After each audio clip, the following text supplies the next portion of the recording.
Recording in progress.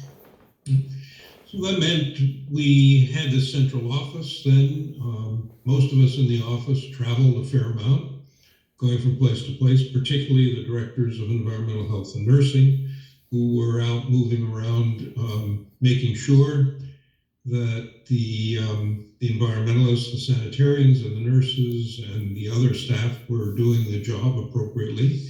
We were able to create unified policies and procedures for the medical side of things, if you will, the public health medical side of things, child health, contraception, prenatal care, those sorts of things. And the same for environmental health. And things got better, I think. What were the barriers to getting that to happen? I mean, how'd those conversations go early on when you contacted the directors and said, you know what, I think maybe we're going to combine here and somebody's going to lose their job and might be you? No. Well, we had to make sure that nobody was going to lose a job. And so several things came together for us. First, in Hazard, the director was an elderly physician who had just retired. So that health department was without a leader. The other most prominent public health leader was a woman physician in another county who had become the director of health, and she was also planning to retire. In the other 4 counties, they didn't really have a director of health. They had an administrator. And so we weren't really taking jobs away. What we were saying is we're going to get outside money and a combination of local money. We're going to put it together and create a better structure for everyone. And we knew that if we started laying people off, we wouldn't get very far. That meant we also, of course, had to talk not only to the key staff in each health department, but we had to speak to the boards of health, and particularly the presidents or chairs of those boards, to help them, educate them, if you will, help them understand what the potential was if we got together. How did they respond to the idea?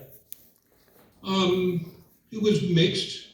Some were really very interested at the beginning, and others were reluctant. We tried in 8 counties, and 2 we were never able to convince to join us. 6 did come together. We were able, I think, to show them that first, no one would lose a job, but we also said, under the rules, under the state law, the Board of Health would have to decide to opt in, but it also always had the option to opt out. So we were saying this is kind of risk-free. You can join us if you would and see how it goes. And if you think it's not better, it's not appropriate, then the board can discuss it and make a decision and leave if they choose to and go back to the way they were before.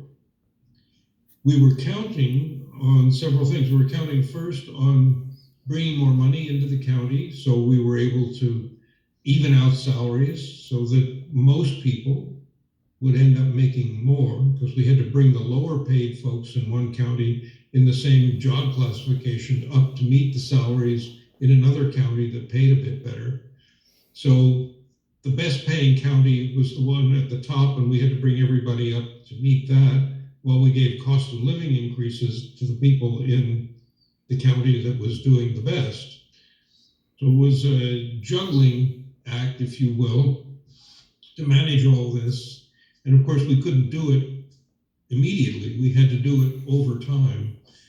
But we were able to lay out the plans, and then we obligated ourselves to make sure that we met the targets we set, so people could see their salaries going up. They could see more people being hired to help in their areas of interest. And while we had a few disgruntled staff people, for the most part, folks were appreciative and supportive. Reset. Recording stopped.